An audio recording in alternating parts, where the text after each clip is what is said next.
Imagina un salón de baile iluminado por cientos de velas, repleto de risas, música y la arrogante seguridad de una élite que creía controlarlo todo. Ahora imagina ese mismo salón, segundos después, convertido en un campo de batalla en cristales estallando, gritos que desgarran el aire, y 3 panteras negras, avanzando como sombras vivas. Lo que muy pocos saben es que nada de aquello fue un accidente.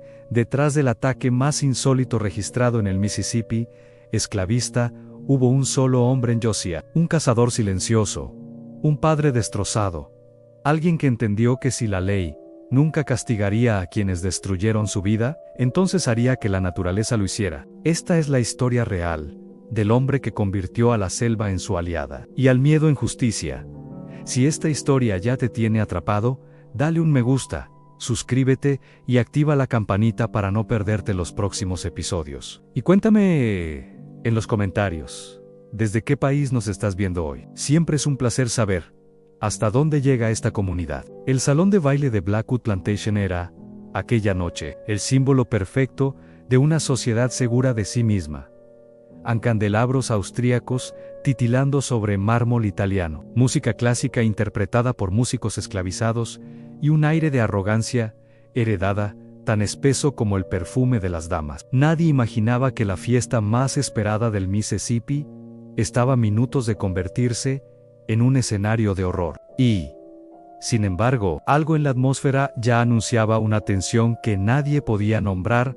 Cuando el primer cristal estalló, el sonido fue tan extraño que muchos pensaron que era parte de la música, pero cuando la segunda ventana se hizo añicos y una sombra negra, rápida, silenciosa, imposible, cruzó la habitación. El salón pasó del glamour al pánico absoluto en menos de un latido. Los gritos comenzaron a mezclarse con el rugido de un depredador que jamás debería haber estado allí. Las panteras no atacaron al azar. Iban directo hacia hombres específicos, como si cada uno cargara un olor marcado por la muerte. Testigos describieron a los animales moviéndose como si supieran exactamente a quién buscaban, una frase que muchos preferirían no recordar, porque implicaba algo impensable, aunque aquello no fue un accidente. Fue un acto de precisión, de intensidad. Cuando el último rugido se apagó y las bestias huyeron hacia la oscuridad, quedaba una escena que parecía sacada de una pesadilla. 7 cuerpos, un salón destruido y más de 100 personas convencidas de haber presenciado algo que la lógica no podía explicar. Lo que nadie sabía aún era que aquella noche no fue obra del azar, sino el punto culminante de un plan incubado durante 2 años por un hombre dispuesto a desafiar el orden del sur esclavista. Para entender el impacto del ataque, hay que entender primero dónde ocurrió. Blackwood Plantation no era una finca cualquiera, era un imperio. Más de 4.0 acres de tierra fértil, cosechas de algodón que enriquecían a sus dueños, y una casa principal tan extravagante que parecía diseñada para intimidar a todo aquel que la mirara. Cada columna, cada alfombra, cada mueble importado era un recordatorio del poder de la familia Blackwood y de la miseria de quienes sostenían ese poder. Porque la riqueza del sur tenía una verdad incómoda grabada en cada ladrillón: sin los cuerpos esclavizados, no habría mansiones, ni bailes, ni prestigio social. En los campos hombres y mujeres trabajaban hasta el agotamiento. En la casa, niños y niñas servían como mano de obra, como decorado, como propiedad. El mundo de la plantación era un teatro cruel donde los blancos vivían una fantasía de refinamiento construida sobre la violencia cotidiana. La vida para la élite era una constante reafirmación de jerarquía. Las fiestas reforzaban alianzas, los matrimonios consolidaban fortunas, y los eventos sociales servían para demostrar quién tenía el control. La Navidad en particular era la época en que los blancos celebraban la abundancia, mientras los esclavos recibían apenas un respiro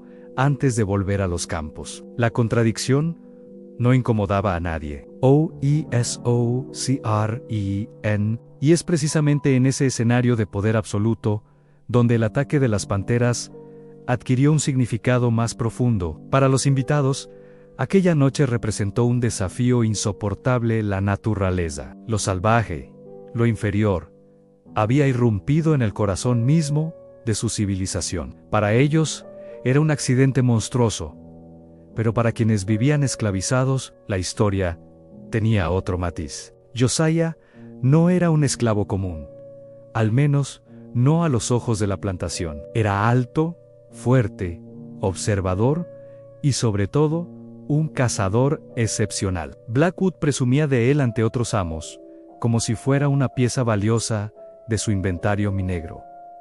Puede rastrear lo que nadie más ve, solía decir. Lo que nunca entendió fue que esa misma habilidad, esa conexión profunda con el bosque, sería lo que un día lo convertiría en una amenaza invisible. Pero antes de ser un cazador, Josiah era un padre. Su hija Naomi, de ojos atentos y sonrisa tímida, era su orgullo. La llevaba al borde del bosque y le enseñaba a leer las huellas, a distinguir plantas, a escuchar antes de caminar. En un mundo donde la ignorancia era impuesta, él le regalaba conocimiento. En un sistema que negaba la humanidad, él se lo devolvía cada día a su hija. La esclavitud, sin embargo, siempre encontraba la forma de destruir lo que más valoraban. Josiah había perdido a su madre siendo niño, a su padre más tarde, vendido como castigo. Amaba con cautela porque sabía que en la plantación nada era verdaderamente suyo, ni siquiera su familia, pero amaba igual. Y eso lo hacía aún más vulnerable ante el tipo de crueldad que los amos ejercían sin consecuencias. Las habilidades que Josiah usaba para llevar comida a la mesa del amo, rastrear, interpretar el terreno, entender el comportamiento animal, eran también las que lo convertirían en algo más que un simple esclavo. Serían, en el momento más oscuro de su vida, las herramientas que transformarían su dolor en un plan tan audaz que aún hoy parece increíble. En una plantación esclavista, la infancia no duraba mucho. Para Naomi, los días de juego eran breves destellos entre largas horas acompañando a su madre en la cocina o ayudando con tareas menores en los alrededores. Pero cuando estaba con Josiah, el bosque se convertía en un refugio distinto, un aula natural donde él le enseñaba todo lo que sabía, como si presintiera que el conocimiento sería su única forma de libertad. Allí, Naomi aprendió a caminar sin hacer ruido, a distinguir un rastro reciente de uno viejo, a escuchar lo que otros ignoraban. Era una niña inteligente, curiosa, demasiado despierta para el mundo opresivo que la rodeaba. Sabía que debía hacerse pequeña cuando los blancos estaban cerca, que debía bajar la mirada, que su risa podía ser peligrosa en los momentos equivocados. Aún así, en la intimidad del hogar, su espíritu brillaba. Cantaba mientras su madre cocinaba, hacía preguntas interminables sobre animales y plantas, y se trepaba a los brazos de Josiah como si nada en el mundo pudiera derribarle su inocencia a la plantación.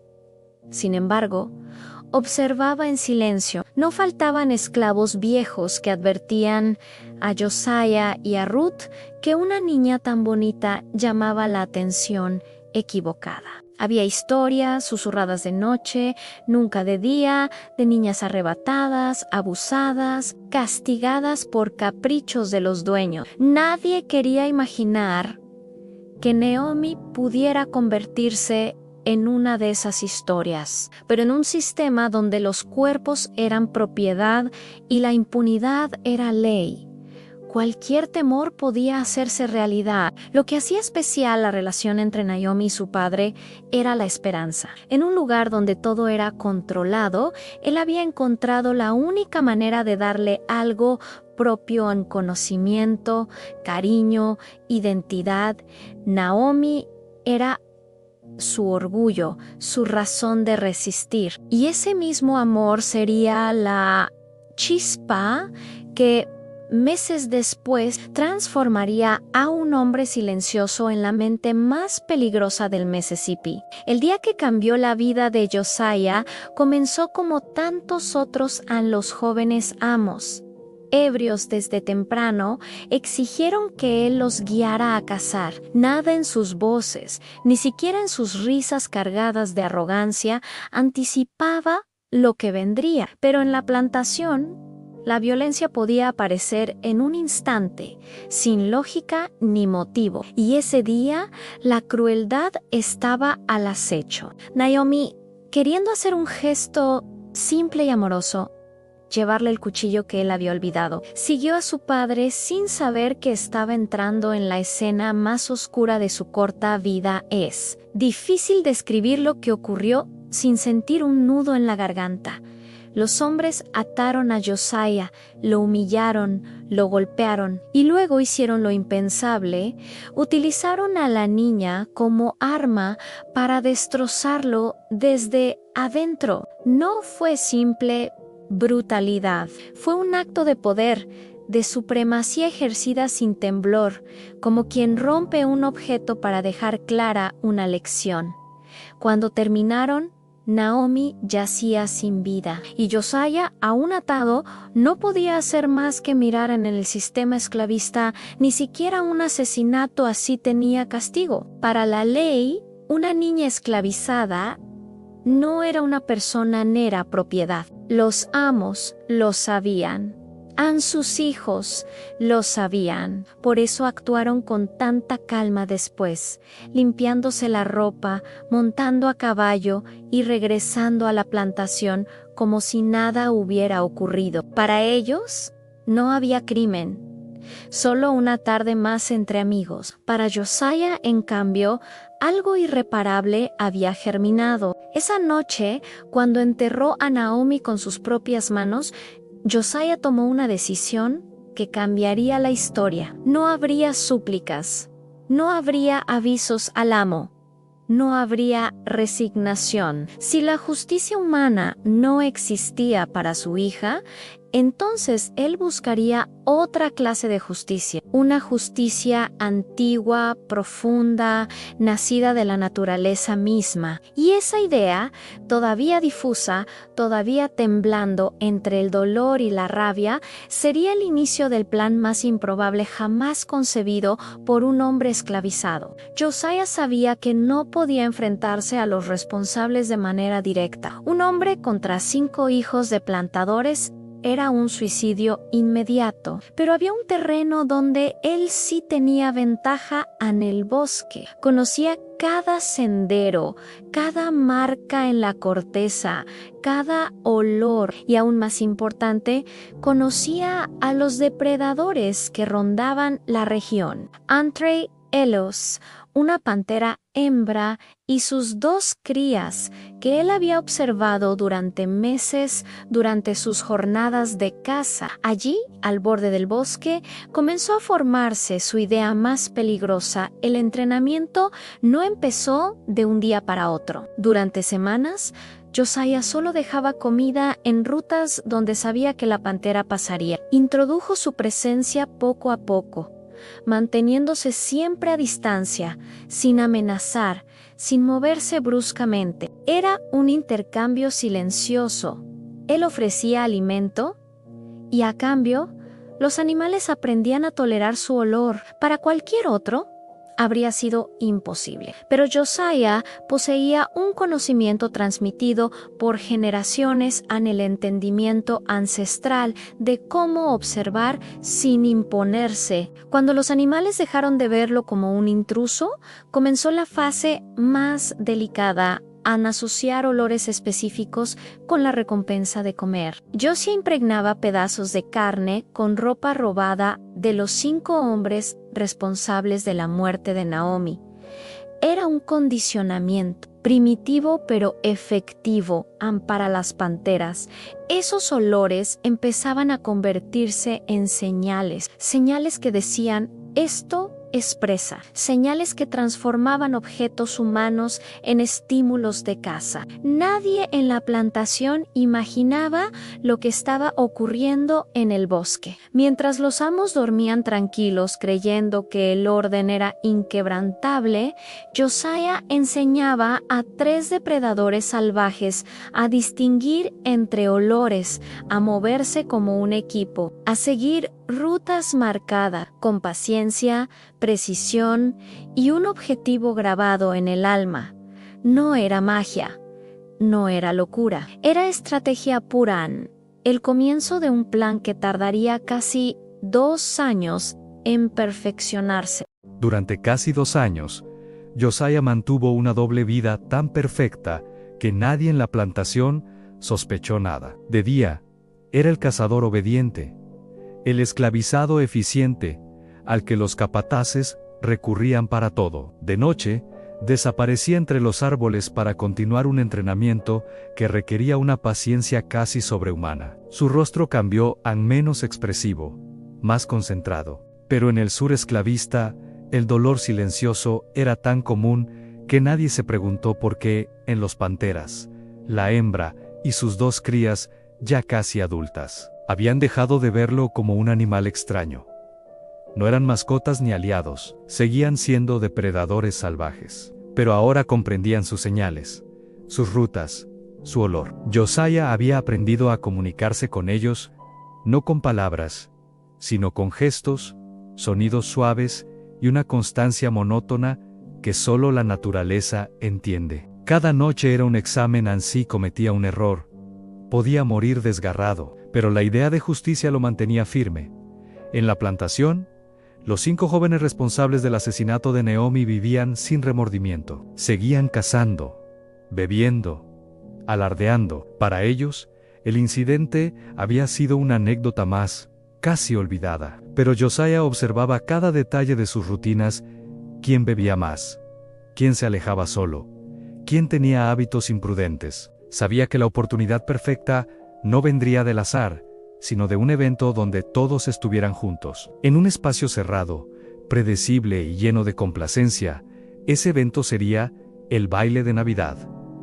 Josiah lo supo en cuanto oyó el anuncio. Sería la reunión más grande del año, con las ventanas abiertas para ventilar el calor, con los jóvenes aristócratas relajados, y con él trabajando cerca, libre para moverse por los alrededores. La idea final se moldeó como una sombra, una emboscada perfecta, que parecería un accidente, un acto de la naturaleza, un plan imposible. A menos que no lo fuera. En la noche del 15 de diciembre de 1852, comenzó como una exhibición de poder. Vestidos charros, risas exageradas, música que llenaba las bóvedas del salón. Afuera, sin embargo, el bosque permanecía en completo silencio, como si la naturaleza misma contuviera el aliento. Josiah se movía con una calma estudiada, llevando platos, cumpliendo órdenes, asegurándose de que nadie notara su ausencia.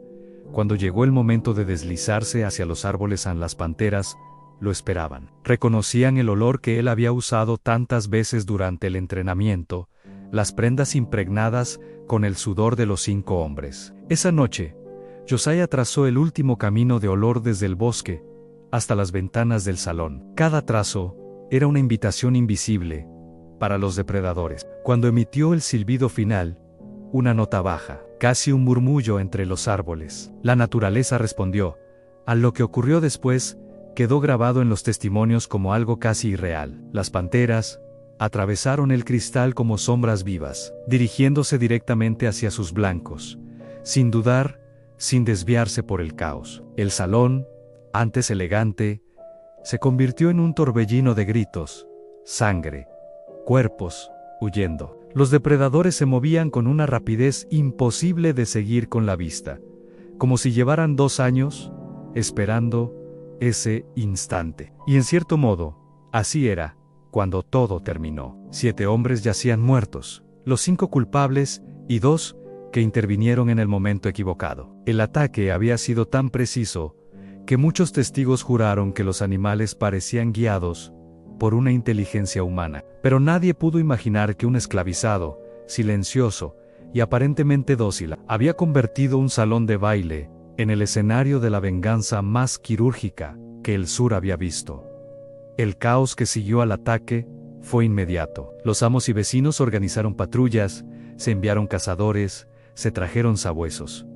Pero por más que buscaron, jamás encontraron a las panteras. Eran criaturas del bosque, no del mundo humano, y desaparecieron como fantasmas, sin depredadores que capturar, ni pruebas que señalar. Las autoridades aceptaron la explicación más cómoda: fue un ataque salvaje, impredecible. La alternativa, que un esclavo hubiera orquestado todo, era demasiado peligrosa para siquiera considerarla. Josiah fue interrogado como todos, pero había regresado a la plantación antes del ataque, dejando que decenas lo vieran. Parecía genuinamente sorprendido, tal como debía. Respondió a todo con humildad.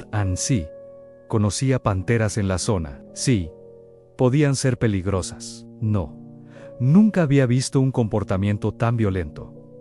Los capataces querían creerlo, no porque confiaran en él, sino porque admitir otra posibilidad implicaría que sus esclavos podían ser inteligentes, estratégicos, fangitiefos. 3 semanas después, cuando el nuevo heredero de los Blackwood comenzó a liquidar la propiedad, Josiah desapareció sin dejar rastro. Nadie pudo explicar cómo cruzó los controles, ni cómo burló a los patrulleros, ni cómo sobrevivió los primeros días. Pero quienes lo conocían sabían la respuesta. El bosque lo había hecho invisible durante años, y ahora lo protegía. Ruth escapó días después, siguiendo rutas secretas del ferrocarril subterráneo. Cuando se reencontraron en Ohio, ambos sabían que nunca revelarían públicamente la verdad de lo ocurrido. Pero entre las comunidades negras, la historia ya viajaba de boca en boca: el esclavo que entrenó panteras. Un mito para los poderosos, una esperanza para quienes soñaban con libertad.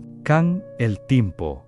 La historia de Josiah dejó de ser un simple relato y se convirtió en un símbolo. Para muchos negros libres, su nombre representaba algo que el sistema esclavista intentó borrar: la capacidad de resistir. Y pensaje estratégicamente, de luchar contra la injusticia con inteligencia, no era solo venganza, era la afirmación de una humanidad negada. En el sur blanco, en cambio, la historia era casi un tabú. Nadie quería imaginar que un hombre, al que llamaban propiedad, había sido capaz de manipular la naturaleza para ejecutar justicia. Reconocerlo significaba aceptar que los esclavizados no eran pasivos ni resignados, sino seres capaces de planear, comprender y actuar. Y esa idea, para los dueños, era aterradora. Mejor culpar al azar, a la salvajería, a cualquier cosa que no implicara responsabilidad.